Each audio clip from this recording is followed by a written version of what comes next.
Now comes the long process of marking out where the rivet's going to go. So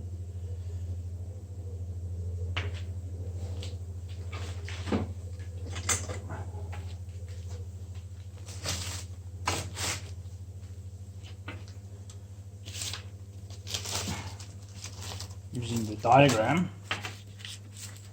you can see where the rivets go.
Okay, now time to center punch all of these.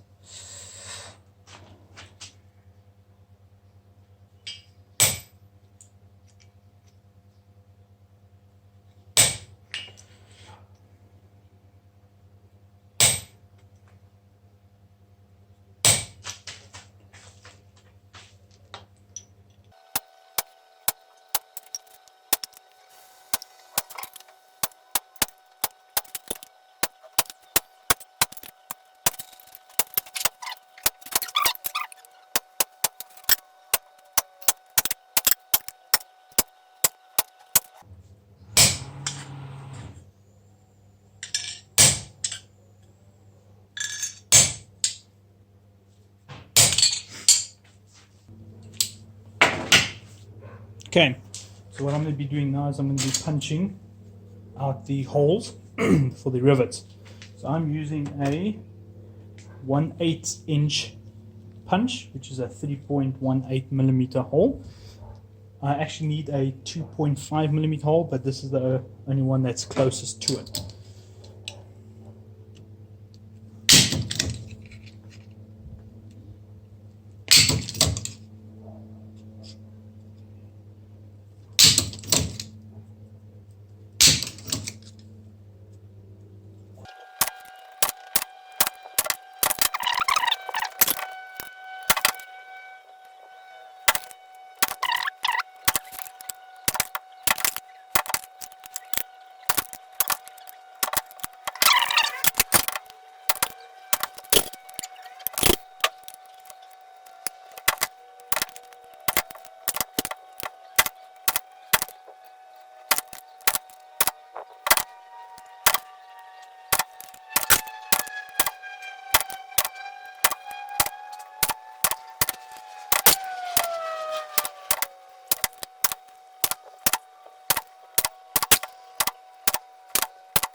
Right, so before carrying on with the rest, I am going to start polishing up some of the pieces that actually need a bit of a polish. So I'm using a 120 grit. I think it's a corn belt from Kingsper. Yeah, corn grit. Works amazingly. Right, so let's get started.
Okay, so now what I'm going to be doing is I'm going to be using this wire wheel brush to give it a satin polish, satin finish.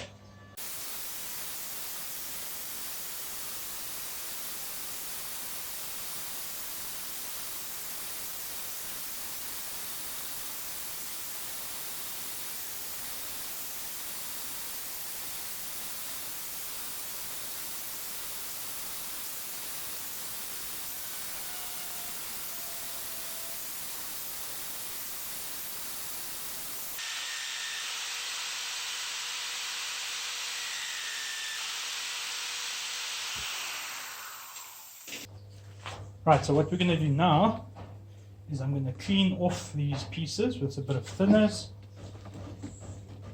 The reason I'm doing that is because I'm going to paint the inside black. Now the reason why we paint the inside black is to prevent rusting on the inside, because it is exposed to sweat. And sweat is the devil's work on armor, as the acids in your skin or acids in your sweat, not your skin, or I don't really think you can call them acids really, but yeah, the impurities in your sweat will eat away at the steel. Some of you have probably seen, if you have armor, I've seen it, I've gone to shows, people touch your armor, you know, they can't help it, they have to touch everything. Then, just goodness, the next day if you don't clean it or polish it, you'll go look at all your armor that you've had on display, and everywhere where someone's touched it, you'll see there'll be a fingerprint. Knife makers probably have it. Anyone who doesn't use stainless steel. And since I'm not making much noise now, I can maybe discuss a few other things. Stainless steel for armor, a lot of people use it. There's next to no maintenance on it because it's stainless steel, won't rust. The problem is stainless steel, again, what I've heard, because I choose not to use it, is the devil's work again. Because stainless steel is harder due to the chrome in it, so it is difficult to work,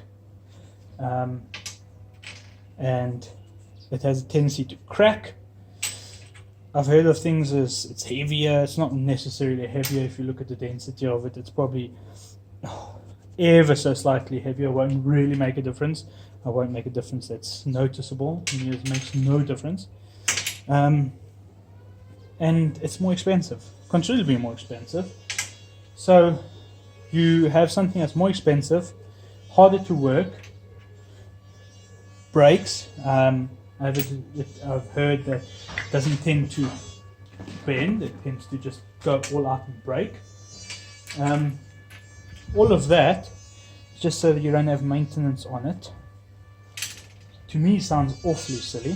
Plus, once polished, it gives a bit of a, I don't know, white luster to it, which I'm not a fan of either when I've seen it. You can tend to see stainless steel quite easily.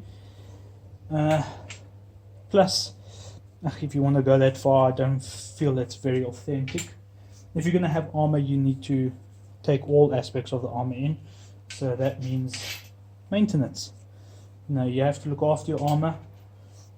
You know, if you're going to spend the money on getting armor, you have to look after the armor. It's like buying a nice new car. You may pay someone to look after it for you. That's fine most of the time. If you want to go back to the armorer for him to look after it, ask the armorer how he looks after it. I've got certain techniques and polishes that I use that I feel look after the armor quite well. You can go as far as I've put lacquer on armor as well, like a clear lacquer. The problem with that is I've had rust underneath the armor, underneath the lacquer, if it's not properly cleaned beforehand. It scratches off, and once it starts scratching, it's not very nice to see.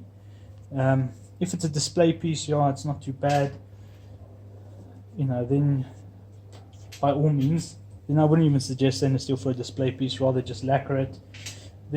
I've heard that armor was lacquered originally, and a lot of it was removed during I think it was the Victorian period, just because they felt that the lacquer wasn't authentic. They removed it or it didn't look good, so they've removed it.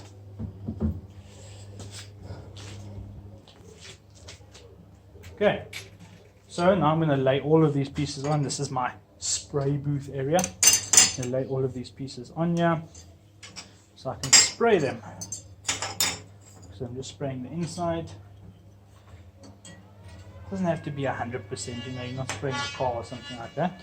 But nonetheless, you're going to be painting it. So it needs to be clean and all of that sort of stuff. Which are carrying on. Display armor if you want to, you can ask for stainless, it's not going to take much beating.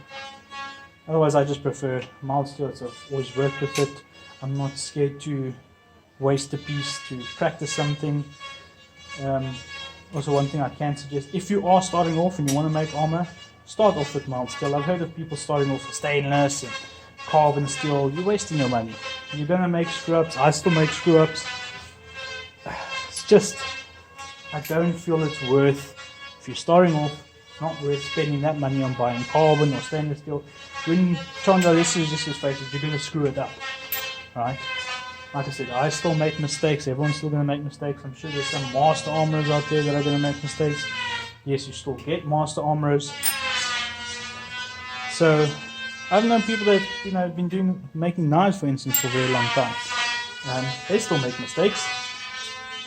So accept making mistakes. You learn from your mistakes.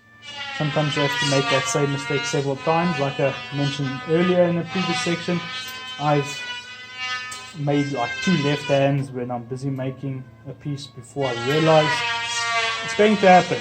And if that's going to deter you, it will at some stage. You'll be frustrated. You just have to keep on going. I've had many times where I've decided, no, I'm not going to make armor anymore.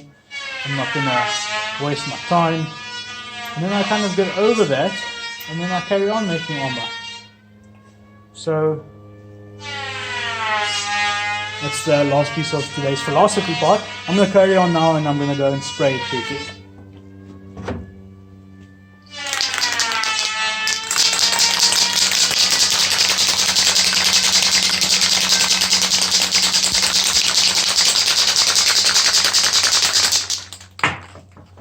Just using a basic black matte black. It's not really fancy or anything like that. No prep. I've never really had to prep it.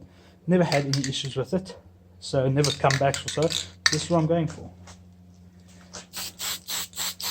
Now you can let your inner artist side really come out, or inner graffiti artist side come out. Don't really concern yourself if it gets on the front. You can easily take it off. A bit of thinners takes it off, so that's not too troublesome. And the other pieces that on this one that will go underneath the leather, you can put a coat on that. Right, so now I'm going to leave that to dry probably overnight, and after that I'm going to start cutting leather. Cut all the pieces of leather, start riveting it to the leather. But I'm also going to start cutting off some nails, and cutting off nails to make rivets. I will, instead of going into detail right now, I will show you that in the next segment. Great, thank you very much for this part. Probably be another video after this. Yeah, see you in the next segment. Thank you.